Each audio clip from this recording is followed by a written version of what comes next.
Bismillahirrahmanirrahim. Assalamualaikum warahmatullahi wabarakatuh. Bagaimana keadaannya semua? Semoga sehat selalu dan tetap semangat dalam melakukan pembelajaran hari ini. Baik, sebelum kita memulai pembelajaran, mari kita mulai dengan membaca basmalah. Bismillahirrahmanirrahim. Oke, kita akan lanjut pada materi aritmatika. Untuk pembahasan hari ini, kita akan membahas tentang bunga tunggal, diskon, dan pajak. Bunga tunggal, diskon, dan pajak merupakan hal-hal yang sering kita jumpai dalam kehidupan sehari-hari.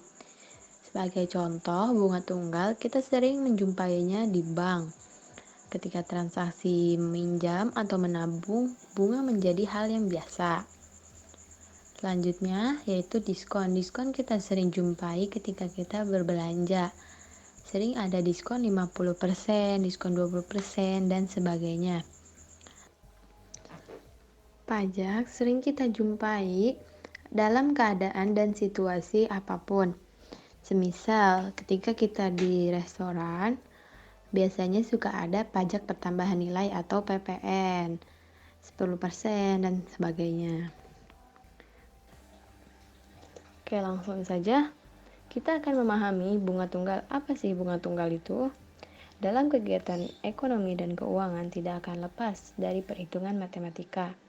Seringkali seseorang harus berurusan dengan bank karena bunga identik dengan bank.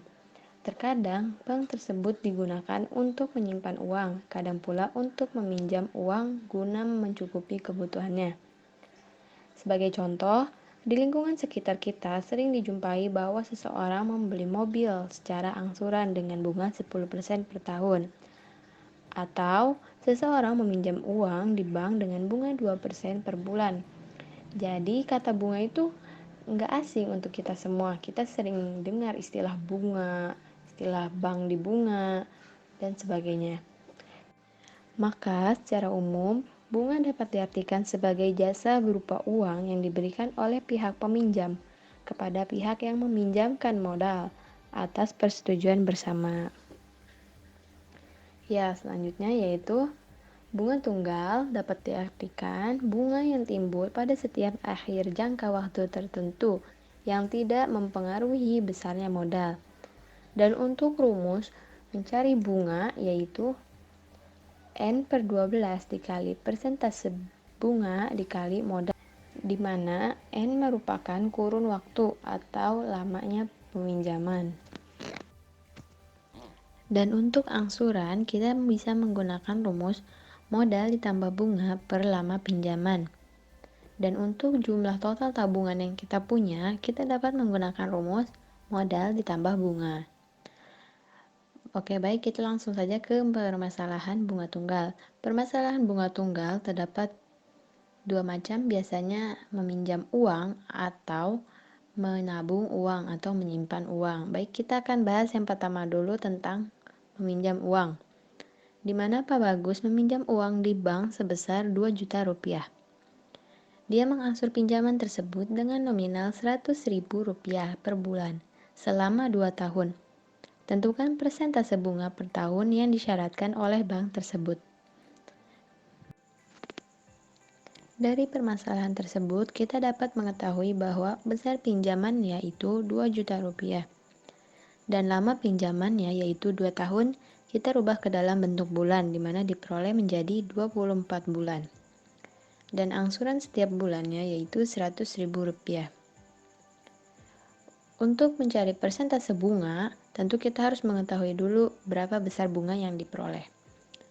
Maka kita menggunakan rumus angsuran, di mana modal ditambah bunga per lama pinjaman.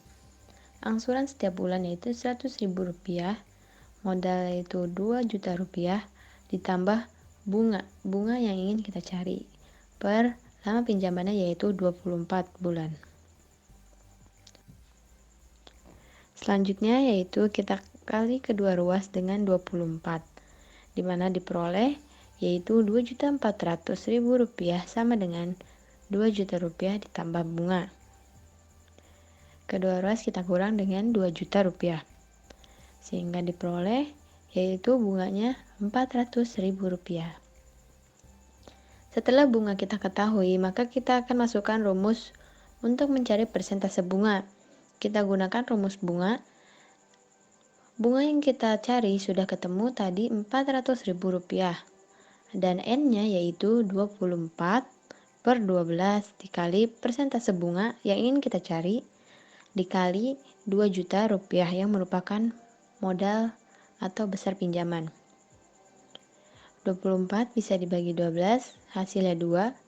2 bisa dikali dengan 2 juta rupiah. Sehingga diperoleh 400 sama dengan 4 juta rupiah dikali persentase bunga. Kedua ruas kita bagi dengan 4 juta rupiah. Akan lebih mudah jika penyebut langsung kita jadikan 100 karena ditanyakan persentase.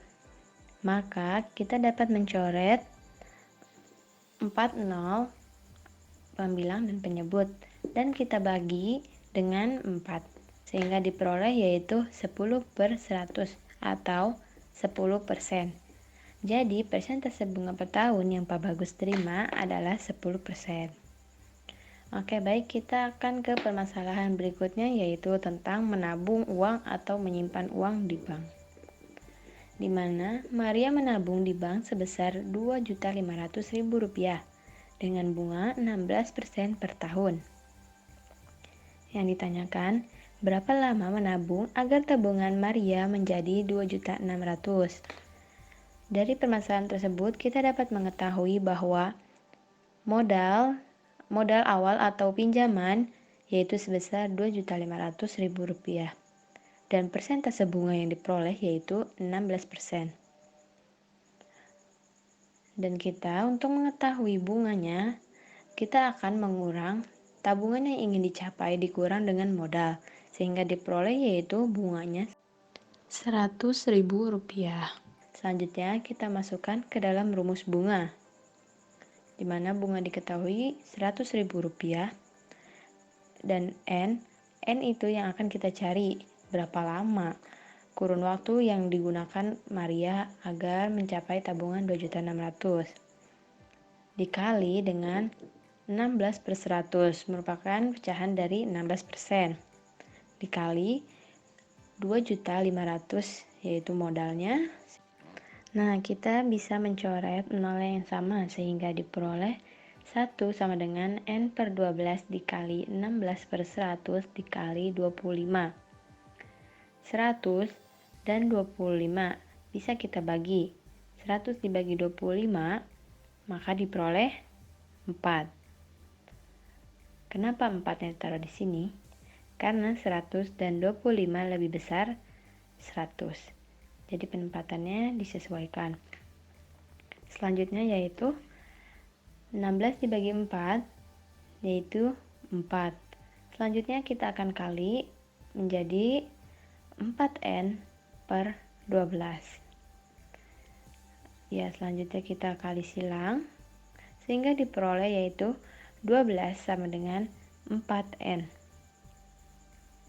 Kita bagi kedua ruas dengan 4 sehingga diperoleh N sama dengan 12 per 4. 12 per 4 dibagi hasilnya yaitu 3. Jadi Maria menabung selama 3 bulan agar tabungannya menjadi Rp2.600.000. Selanjutnya kita akan membahas tentang diskon dan pajak. Diskon merupakan potongan harga suatu produk. Dan untuk rumus harga diskon yaitu sama dengan persentase diskon dikali harga awal. Dan untuk harga akhirnya atau harga setelah diskon yaitu harga awal dikurang harga diskon. Selanjutnya yaitu pajak. Pajak merupakan pertambahan harga atau nilai yang harus dibayarkan. Jadi, pajak itu kebalikannya dari diskon. Kalau diskon itu potongan, kalau pajak itu pertambahan. Rumus harga pajak sama dengan persentase pajak dikali harga awal. Dan harga akhirnya yaitu harga awal ditambah harga pajak. Oke, kita akan langsung saja ke contoh permasalahan diskon. yaitu Bu Safitri membeli buku seharga Rp28.000. Kemudian mendapat diskon 15%. Berapa harga buku yang harus Bu Safitri bayarkan setelah diskon? Dari persoalan tersebut, kita dapat mengetahui bahwa harga awalnya yaitu Rp28.000 dan diskonnya yaitu 15%. Kita masukkan rumusnya, yaitu harga diskon sama dengan persentase diskon dikali harga awal, di mana persentase diskonnya kita rubah ke dalam bentuk pecahan, yaitu menjadi 15/100 dikali harga awalnya yaitu Rp28.000. Kita coret nolnya sehingga diperoleh yaitu 15 dikali 280 yaitu 4.200. Dan diketahui bahwa harga diskonnya yaitu 4.200. Selanjutnya kita akan menghitung harga akhir. Harga akhirnya yaitu harga awal dikurang dengan harga diskon. Harga awalnya yaitu Rp28.000 dikurang dengan harga diskonnya yaitu 4.200 sehingga diperoleh harga akhirnya yaitu Rp23.800.000. Jadi yang harus dibayarkan oleh Bu Safitri adalah Rp23.800.000. Baik, kita akan langsung saja ke contoh permasalahan pajak. Pak Iqbal menjual laptop yang baru dengan harga Rp4 juta tanpa pajak. Laptop tersebut dibeli oleh Pak Rauf dengan pajak pertambahan nilai atau PPN sebesar 10%. Tentukan uang yang harus dibayarkan oleh Pak Rauf, di mana termasuk pajak di dalamnya. Dari permasalahan tersebut dapat diketahui bahwa harga awalnya yaitu Rp4 juta dan persentase pajaknya yaitu 10%. Maka kita dapat menggunakan rumus atau kita cari dulu harga pajaknya dengan menggunakan persentase pajak dikali harga awal. Persentase pajaknya diperoleh yaitu 10% dikali dengan Rp4 juta. Kita rubah ke dalam bentuk pecahan yaitu 10/100 dikali Rp4 juta. Kita coret nolnya sehingga diperoleh yaitu harga pajaknya sebesar Rp400.000. Selanjutnya, kita akan menentukan harga akhir atau harga yang harus dibayarkan oleh Pak Rauf, di mana harga awal ditambah dengan harga pajak. Harga awalnya yaitu Rp4 juta dan pajaknya yaitu Rp400.000. Maka diketahui bahwa harga akhirnya yaitu Rp4.400.000. Jadi, uang yang harus dibayarkan oleh Pak Rauf adalah Rp4.400.000. Terima kasih. Semoga apa yang Ibu ajarkan dan Ibu jabarkan dapat dimengerti dan dipahami. Sebelum kita menutup pembelajaran hari ini, mari kita ucapkan hamdalah. Alhamdulillahirrabbilalamin.